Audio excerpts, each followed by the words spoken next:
Les kiki, un peu de sérieux, on va se faire cette vidéo que... Enfin, moi je l'ai déjà fait 2 fois. Une fois dehors, une fois à l'intérieur. J'ai même pas remis le X-Max sur la table. Il était déjà là quand je suis revenu dans l'atelier. Et en plus, grillé en flag, puisque Gigi m'a surprise sur la terrasse. Position du cafard éclaté. Sieste profonde. Commencé à 13h et rentré à 18h. Là, elle m'a dit, oh, toi, tu vas descendre faire ta vidéo pour les abos de demain. Tu m'as dit, t'en as pas. Tu vas préparer à manger. Dans 30 minutes, tout est prêt. Donc, la cuisson est en route. On a un tout petit peu de temps devant nous. C'est en train de chauffer, ça va chauffer. Dans tous les sens du terme. Bien sûr, elle a dit ça avec un sourire de là jusque-là. Hein, avec un clown, tu te doutes bien que Gigi est une clown aussi. X-Max a donc survécu à absolument tout. 3 packs de folie comme un guignol. Peut-être que là, alors je te parle, tu auras déjà vu des shorts de ce sujet-là. L'inquiétude toujours en X-Max, c'est de se dire ça va briser un petit peu ici. De temps en temps, bien sûr, tu sais que tu vas décrocher un axe. Pas très grave. Franchement, moi, je suis plutôt partisan d'avoir quelques axes en poche ou juste dans la voiture à côté pour pouvoir les reclipser rapidement. La petite barre qui relie le pare-choc de là peut péter. Et tu peux faire des petits plis, tourelles, H centrale, mais ça va. On avait la température idéale entre 25 et 30 degrés. Là, tu sais que ça va bien se passer. En général, c'est quand même un terrain très dur qui ne pardonne pas grand-chose. On a de la grosse caillasse, on a du béton, on a les piliers de pompe qui sont en béton sur lesquels on fait des figures. Donc, les appels contre-appels dessus. Là, en plus, il s'est ramassé le pont. Pas en bas. En haut, à 10 mètres du sol. C'est bien ce qui est drôle. On a décroché la tourelle devant, la vis a traversé, on en avait parlé lors du montage. Donc c'est Hervé qui m'a réparé ça, il m'a remis une rondelle et une vis. Derrière, c'est Mecha RC 68. L'atelier Mecha RC 68 devrait bientôt ouvrir ses portes. Normalement, vous aurez dû avoir passé quelques... Si vous êtes sur TikTok, vous avez peut-être déjà vu quelques vidéos à lui. On en causera, vous en faites pas, dès qu'il sera prêt et qu'il lance définitivement son truc. Mécanicien auto, mécanicien RC, il a ses 2 propres ateliers. Et c'est cool, parce que ça va répartir la charge, hein, c'est bien. Plus il y en a, mieux c'est. Moi, je suis content, parce qu'il y a quand même plein de gens qui font de la RC qui ne touchent pas en méca, qui n'ont pas l'expérience, et qui préfèrent poser ça chez un pro et laisser faire. Comme ça, ils ont tout le plaisir de la RC et pas les inconvénients. Quand ils sont comme moi, parce que pour moi, c'est un inconvénient la réparation. Moi, ce qui m'éclate, c'est de rouler. Hein. La réparation, c'est un inconvénient. Tu es obligé de passer par là. Je fais moi parce que je sais le faire, ça va vite et j'y retourne, d'accord. Les LED Walt Tuning, elles sont toujours là, les mecs.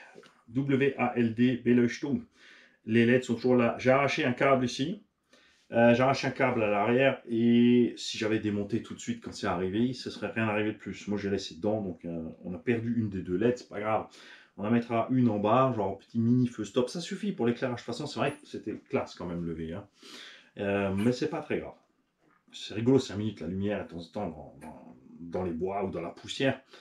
D'ailleurs, défi poussière que j'ai défoncé avec le Baja, hein, ça c'est sûr. Les vidéos arrivent, je pense que personne ne m'a battu sur ce coup-là. Et je peux faire pire, hein, ça c'est juste pour montrer ce qu'on peut faire, mais on peut faire pire. Pas de ventilomoteur, il y en avait déjà moins quand on y allait. Maintenant, je pense qu'il n'y en a plus grand chose du tout. Ventilo vario, faudra vérifier. Ça, c'est des points à vérifier. Hein. Les pales des ventilos, faut que tu checkes, faut que tu ouvres, que tu regardes si tu veux faire les prochains runs sereins. Là, on a quand même fait 3 packs avec cette température. Pas une seule fois on est arrivé en cut-off température. On a fait 2 runs avec 2x2 CLHL 5300 120C, là, les orange et bleu ou 130C. Orange et noir. 5006, c'est pas trop en capa. Ça te fait des runs pas trop longs, mais c'est pas trop court non plus. Et elles ont fini à 40-45 degrés. Nos problèmes. Et tu verras sur les runs que ils traînaient pas le bestiau. On avait avec nous Vince qui roulait sur des DXF 6005. On voit clairement la différence de vitesse entre les deux. Le 3e pack, c'est encore plus flagrant. J'ai mis les Vark. Et là, entre les Vark et les DXF, sur la ligne droite, ça se joue pas à... Non, ça se joue à ça, les gars. Vous verrez sur la vidéo, c'est terrible la différence. J'ai envie quand même de relaisser une chance à ces DXF, parce que ce que j'ai fait à présent, c'est charger entre 1 et 2 ampères. Et ces derniers temps aussi, vous avez vu qu'on a discuté avec quelques compétiteurs qui ont tous dit la même chose. Fais des décharges plus balèzes, charges plus balèzes, et tu vas voir que ça se comporte autrement. Les lipos modernes encaissent vraiment ça. Au départ, quand tu faisais ça, c'est vrai que tu les dégradais plus vite, mais arrivé ces derniers temps, les compétiteurs m'ont dit, moi je fais ça depuis 3 ans comme ça, j'ai toujours mes lipos qui tournent en compète. Ce qui est quand même assez impressionnant.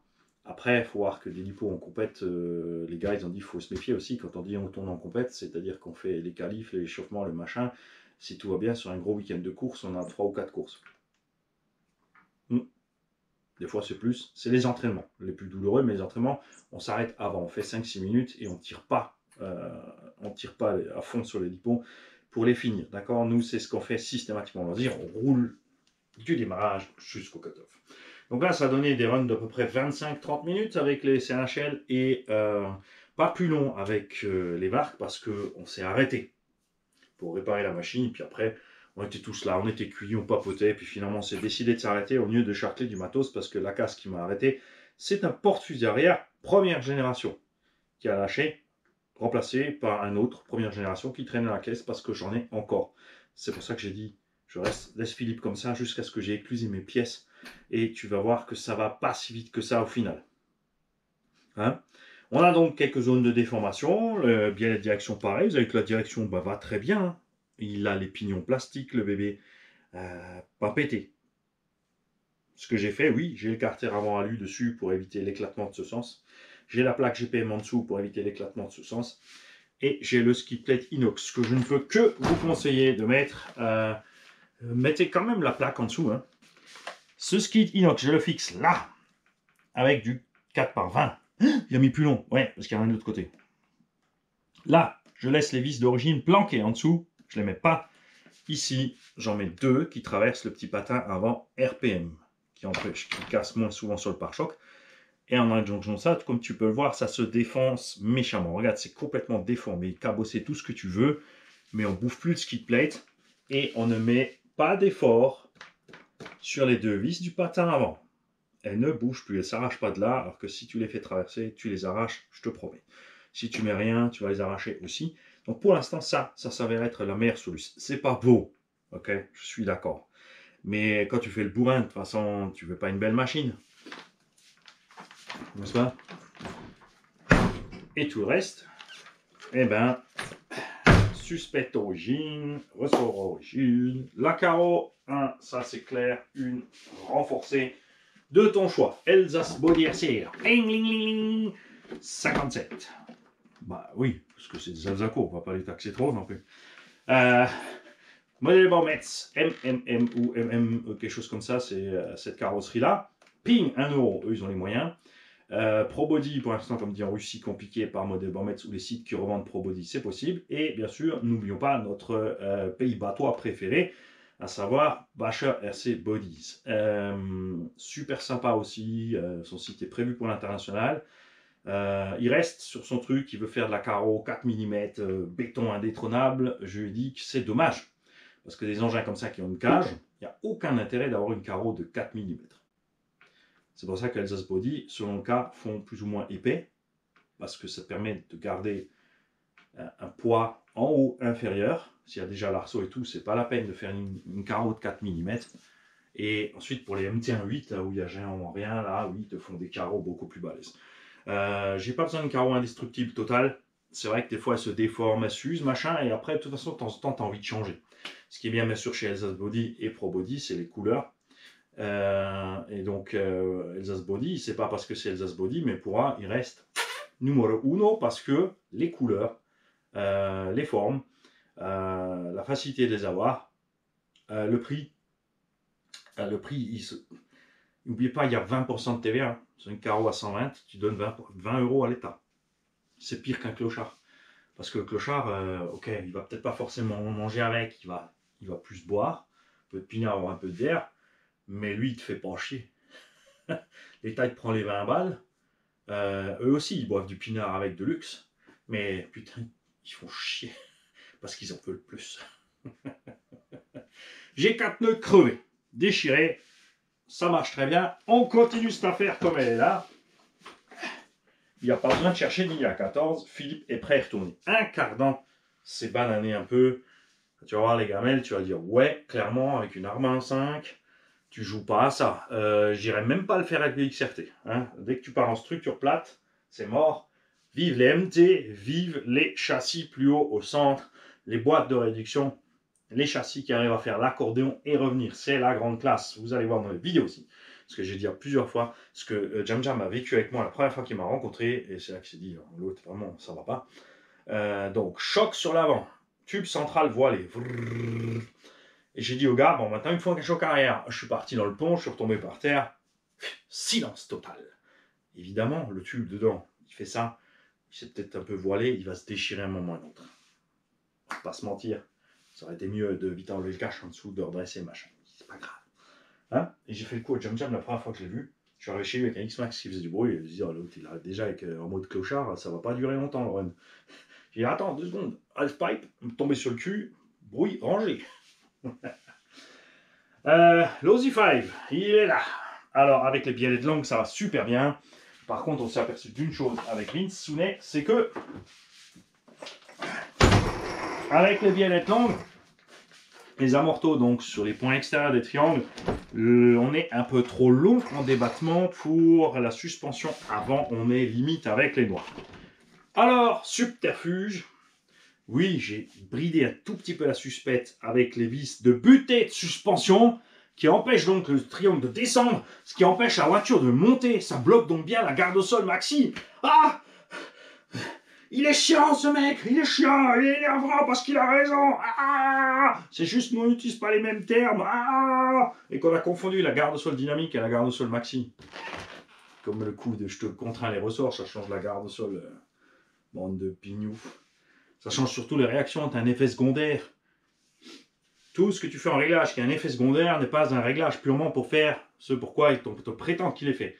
Si tu augmentes le tarage de tes suspensions, tu diminues la progressivité de tes suspensions, évidemment, ta garde au sol statique augmente.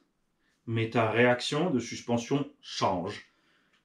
Ce n'est donc pas le réglage idéal pour changer la garde au sol statique. Il y a des trucs, c'est que tu peux pas toujours faire autrement parce que dans l'idéal, il faudrait que les constructeurs continuent à faire, et tu as vu, ça diminue. Il y a de moins en moins de constructeurs qui font ça. Des tourelles avec 3 ou 4 trous en hauteur pour changer la position de l'amorto et la même en bas sur le triangle. 2 rangées de trous, ok, pour pouvoir changer ça sans influencer sur la réaction de la suspension. Parce que ça devient compliqué. Si tu veux remonter sans rien toucher, tu n'as pas ces réglages. Tu veux remonter ta caisse, mais garder tes réactions de suspension, tu es obligé de changer le ressort. Donc, passer par un changement de pièce, alors que ça peut être fait en déplaçant la suspension. On joue sur la longueur de la biellette, mais attention, si la biellette est trop longue, des fois tu es trop loin. Quand tu t'enfonces, tu vas pas aller au même endroit si ton corps de amorto n'a plus la même longueur et la même position. Ça, changer la position, c'est le plus simple de tout. Donc, ça va super bien. Et ce qui s'est passé, c'est qu'on a arraché les cellules, les vis dans la cellule avant. Je regarde le temps à côté 13,50, c'est la preuve que c'est pas une photo. Je suis peut-être en time-lapse, en mode strobo. Ouais, je suis trop lent pour le strobo, je sais. Et c'est pas à toi de clignoter si tu veux faire du strobo manie. Si tu clignotes, c'est toi qui vois en strobo.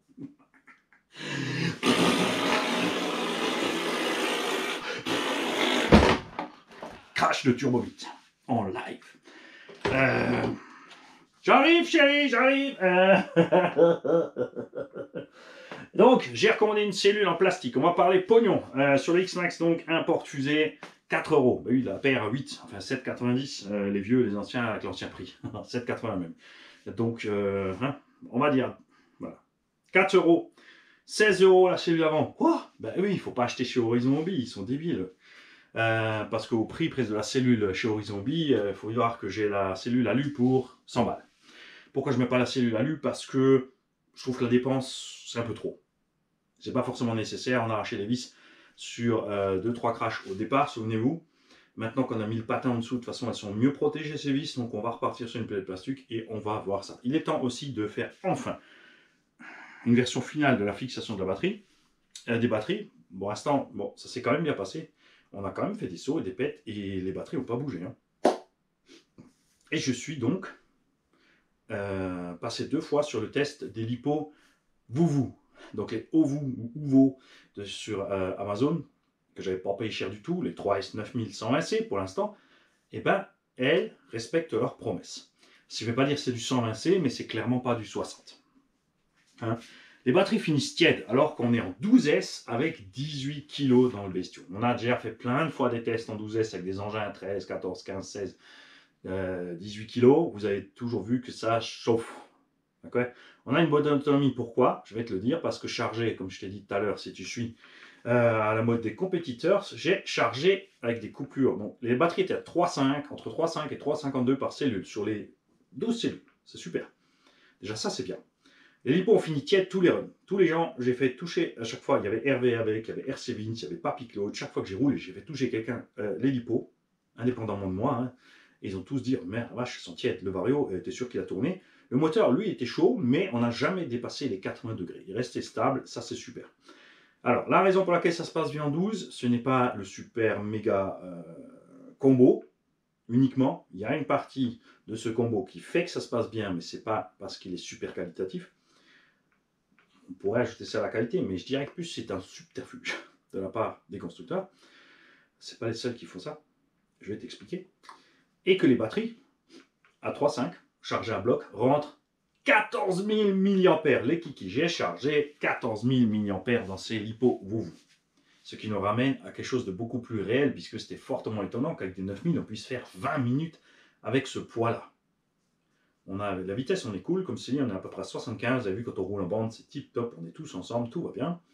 C'est un engin lourd comme le X-Max, il a une grosse motricité, donc les sauts, il les fait, je dirais même qu'il saute un poil plus loin que le X-Max, hein, alors qu'on va pas plus vite, c'est qu'on est plus lourd. Ah, il gagne de la distance sur la chute avec le poids. Ça, c'est un calcul à faire. Le problème, c'est que ce même poids l'empêche de monter dans ce cas-là. Pourtant, il monte mieux. La longueur du châssis, et oui. Bref, la montée en puissance est bridée par le variateur. Donc, tu ne peux pas tirer 300-400 ampères sur la LiPo. C'est le variateur qui va limiter le tirage. Ça revient même donc si toi, tu roules tranquillou sur la gâchette. Hein?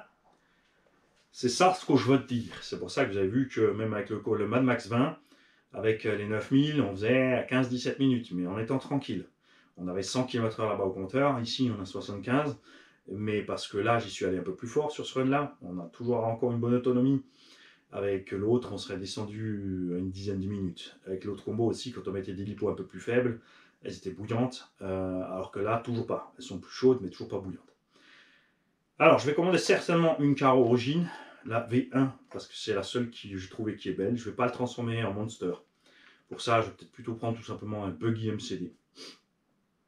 Enfin non, ça sera Buggy. J'ai pas trouvé de carreaux qui font un espèce, pas un Monster, tu vois, mais pour faire un Truggy ou un Monster, un car, un 5, quelque chose de beau. Le XRT est chouette, mais sa structure et sa transmis ne correspondent pas à mes attentes, tout simplement. Avec un engin comme ça roule facile, tu as envie de rouler plus fort et on trouve pas les bons pneus, la bonne taille, le bon feeling. Manque quelque chose. Voilà. Donc j'aurais préféré partir sur une base comme ça, avec des petits élargisseurs, les roues qu'on a J-Concept Chopper, et une carreau qui va entre. Mais j'ai rien trouvé de beau. Alors oui, on pourrait mettre une Creighton incassable, qui s'arrête un peu là, tricher derrière avec l'aileron et tout, mais la carreau de Creighton est dégueulasse. La Outcast, si, alors je vais voir avec Jean et Thomas s'ils veulent bien me faire une Outcast longue. Parce que le problème, c'est que, tu vois, la Outcast longue fait une taille de X-Max, donc tu vois où je veux en venir. On arrive vraiment devant la tourelle. Il faudra encore les autres pare-chocs et tout, ça va faire cher de faire la transfo. Donc je vais préférer plutôt le laisser en S, c'est celui-là. Ce que j'aimerais faire, c'est continuer à peu près une vingtaine de runs encore en 12S. Si je peux le faire avec Sergio et Knut contre les thermiques 32cc, quand je dis contre, c'est avec, ensemble sur le circuit. En 12S avec ce setup, on est à peu près dans les perfs, à l'accès dans les largues. Mais pour le reste, on devrait être pas mal. On devrait matcher l'autonomie aussi. Et après, oui, sur la contre 32cc qui a une boîte 2, qui pourra accélérer plus fort et avoir une plus grande Vmax.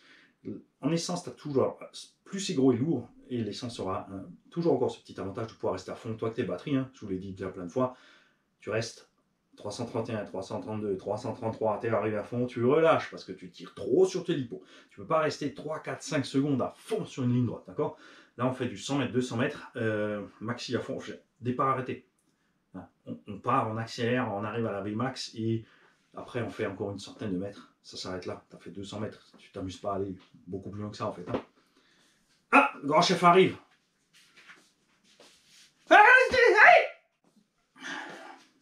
Tu fais une vraie vidéo ou tu la refais? Chef, j'arrive, chef. Une vraie vidéo ou juste? Oui, c'est pas une photo. Il y a écrit 20 minutes et 50 secondes. Ok. Je suis dans les temps. Elle est venue contrôler comme. Et j'ai le son aussi normalement. Et une carte SD. Et, oui, parce que sinon ça s'affiche pas le timer. Ok. Ça me fait pipi pipi pipi, erreur carte SD. Ok. Mais je vais quand même être sûr qu'ils aient le son. Oui. Ah, c'est effrayé. Ma puce. Bon, c'est l'heure d'y aller. À la fin, ça se voit dans son regard. Non, mais fais. Hein. Donc c'est tout pour l'instant. De toute façon, le reste, j'ai oublié. Je l'ai fait déjà 2 fois, donc j'avais On fera certaines des choses à faire. shorts, plein de petits shorts, Oui. des noirs, des gris. Ah, tu veux avec que des je fasse stripes, tu veux que je fasse nous un petit short? Ouais, comme ça je peux dire ça c'est mon homme, regardez comme il est Ouais. beau. On va faire un petit short. Hop là, Ça, c'est je parti. Je peux faire baver les copines. Mais attends, il voit rien. C'est aussi une petite dédicace à mon papa parce que Jam Jam il m'a dit je te renie. Parle pas mon papa. Attends-moi papa. Tu mettras le polo rouge la prochaine fois. Quand Ouais, c'est vrai, si je mets le t-shirt rouge, je laisse pousser la barbichette. À part, il y a le lien ne Ça sera... fait un petit et d'un petit. Il pourra relier tout ce qu'il veut, il a aucune chance quoi. T'es cuit. Et j'ai toujours pas de télécommande. Ah oui, il y a... Salut les abonnés et les futurs abonnés et tous les autres. Il y a la Fnac, elle a essayé de me faire une blague. La Fnac m'a contacté pour dire que l'appareil photo est réparable pour 414 € hors garantie. Donc j'ai appelé le SAV, j'ai dit pourquoi? Ils ont dit ah mais les pièces c'est toujours à charge du client. Ah, non, mon cul c'est du poulet, je travaille pour un SAV et la loi est très claire, c'est 2 ans pièces et main d'œuvre, sauf si le client a fait une connerie. Mais comme c'est la carte mère qui a lâché, l'appareil n'est jamais tombé, il est intact et super.